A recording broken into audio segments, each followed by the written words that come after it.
Bapak, Ibu, dan Saudara sekalian, firman Tuhan akan kita renungkan dari Mazmur 1 ayat 1 dan 2 demikian. Berbahagialah orang yang tidak berjalan menurut nasihat orang fasik, yang tidak berdiri di jalan orang berdosa, dan yang tidak duduk dalam kumpulan penyemooh. Tetapi yang kesukaannya ialah Taurat Tuhan, dan yang merenungkan Taurat itu siang dan malam. Bapak, Ibu, dan Saudara sekalian, kitab Mazmur adalah kitab puisi yang disusun sesuai dengan kaidah puisi Ibrani. Mazmur 1 ayat 1 berbentuk paralelisme bertingkat. Maksudnya, makin lama makin mendalam, yang dinyatakan dengan 3 kata, yaitu berjalan, berdiri, dan duduk.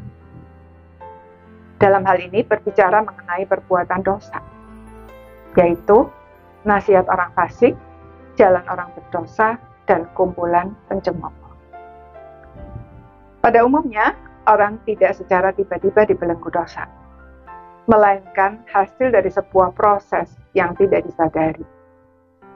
Mungkin bahkan selama bertahun-tahun.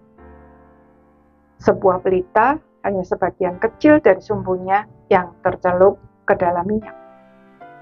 Tetapi lama-kelamaan, minyak tersebut seperti berjalan ke atas dan membasahi seluruh sumbunya. Demikian juga dosa. Jika dibiarkan menodai hidup kita sedikit saja, berbohong sedikit, korupsi sedikit, berpikiran buruk sedikit, dan lain-lain, maka dengan berjalannya waktu sedikit demi sedikit akan mempengaruhi seluruh aspek hidup kita.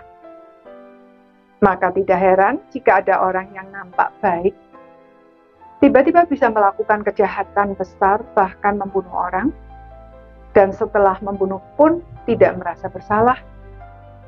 Bahkan sudah bukti-buktinya ditemukan pun masih bisa berdalih, mencari kambing hitam, dan lain-lain untuk menghindari hukuman.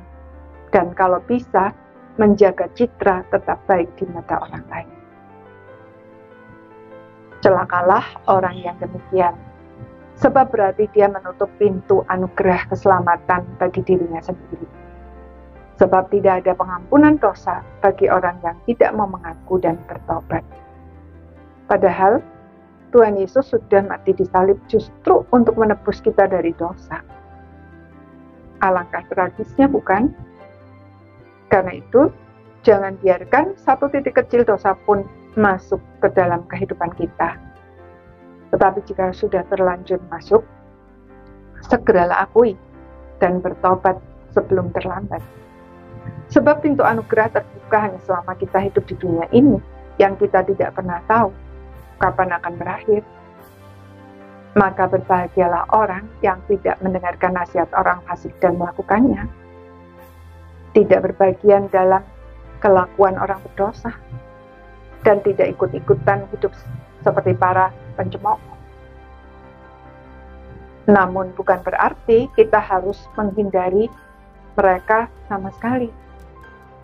Tidak bergaul dengan orang-orang yang demikian, sebab kita diselamatkan justru untuk menjadi saksi. Jadi tetaplah bergaul, tetapi jangan membiarkan diri dipengaruhi oleh yang jahat. Melainkan justru mari kita mempengaruhi mereka untuk hidup benar. Bagaimana caranya? Dengan mencintai firman Tuhan, yaitu merenungkannya siang dan malam. Artinya, memberi diri agar segala aspek hidup kita dikuasai firman Tuhan, sehingga apapun yang kita lakukan sesuai dengan apa yang Tuhan inginkan.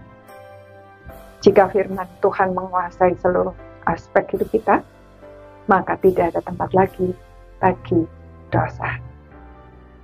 Amin.